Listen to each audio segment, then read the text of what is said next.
Hey, what's going on, guys? Big D here, and welcome back to the Town Hall 10 Let's Play. Today I've got 5 builders I do need to use, and I don't think I'll be able to get enough gold to put them all into defenses like I want, but we're going to try to knock out as many of these cannon upgrades as possible. We have 4 more that need to go to level 12, and then all 6 of them still need to go to level 13. But we're going to try to get at least 3 of these knocked out today, going to level 12, and then I'll still have probably 2 builders to go. We'll likely have to do collectors or mines with those, but we also have a lab upgrade to do today, and I'm actually going to start it right now. I have plenty of dark elixir, so we're actually going to start with the golem upgrade. I think since it's so expensive, we might as well knock it out now. 70,000 dark elixir going to level 5. That's a 6-day upgrade. Let's go ahead and start that, and that leaves us with 120,000 dark elixir that we don't really need anywhere else.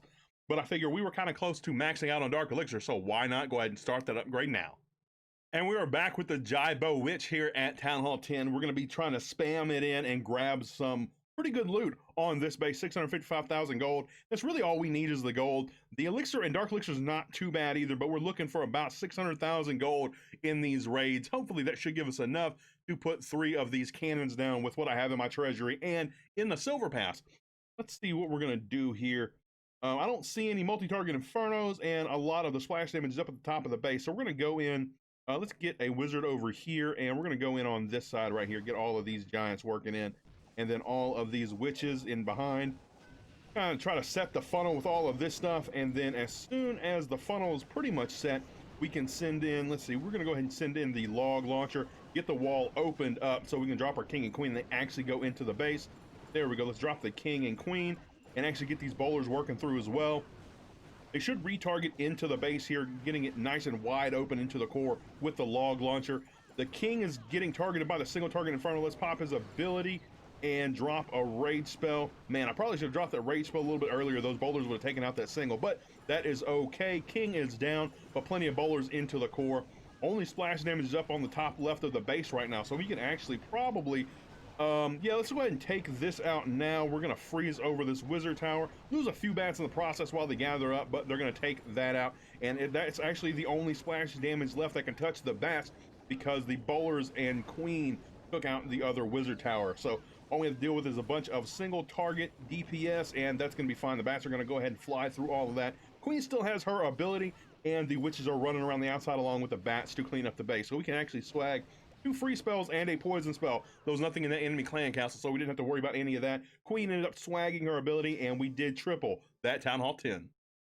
All right, we got a pretty strong Town Hall 10 here. Looks to be pretty close to max, if not maxed out completely. I really don't see anything missing, actually. They may be a fully maxed Town Hall 10 that just decided to stay at Town Hall 10, which is fine by me. That means they have a ton of gold for me to take from them.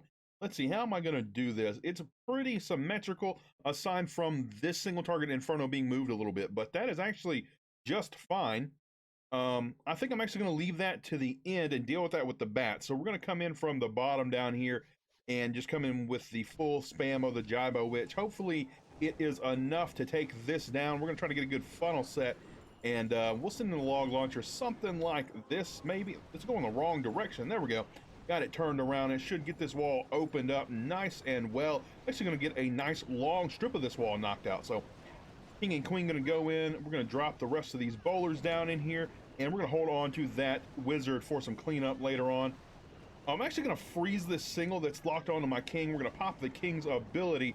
I'm actually going to drop the rage nice and early as well for these bowlers. They should be able to get in there and hopefully target that single target inferno while it is distracted by some witches and some skeletons and things. Bowler's going to come out of the log launcher. Town Hall is actually already down. The back end of the base is wide open because of that log launcher, so we're looking really good for the bats to come in and sweep the base.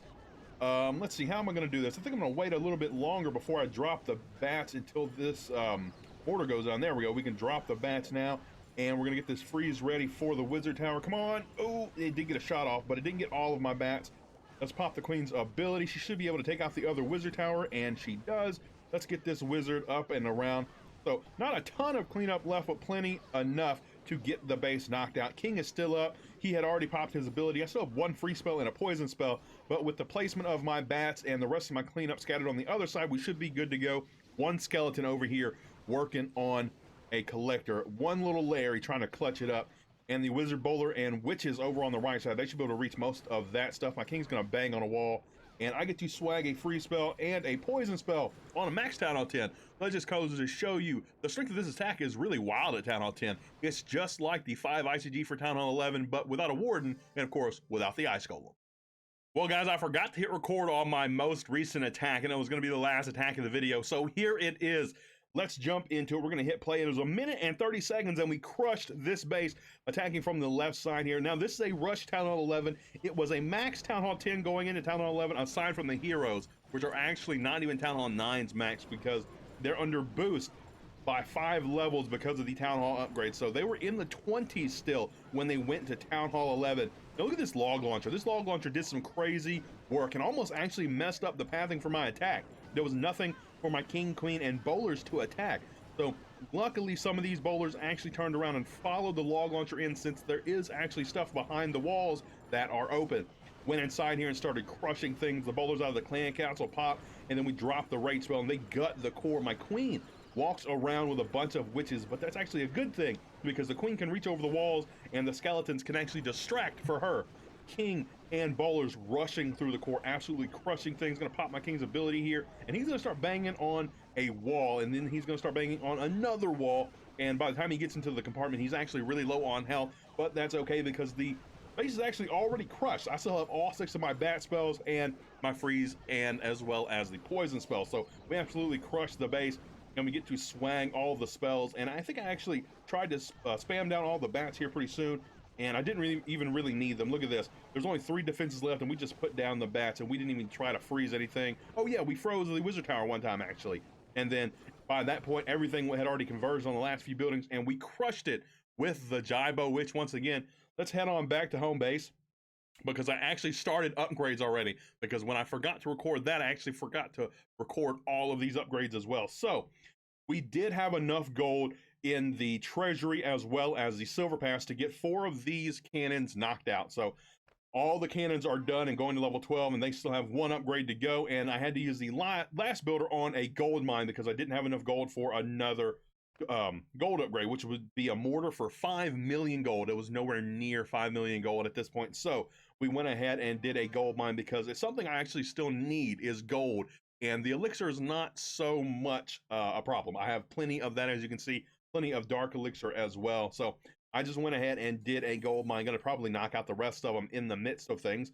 But here pretty soon, I'm probably gonna be turning this into a coast to max after all these cannons get done, and the mortars as well, since they're so close to being maxed out. And I still have quite a few upgrades to go in the lab. The Barch, the Goblins, the baby dragons, and then a few dark elixir upgrades as well. So I think the lab should probably take a bit longer than these defensive upgrades, so we'll probably turn into a coast to max just to finish out the lab. But that is going to do it for me today, guys. Thank you guys for tuning into this episode of my Town Hall 10 Let's Play. You guys are all amazing, and I will see you in the next one.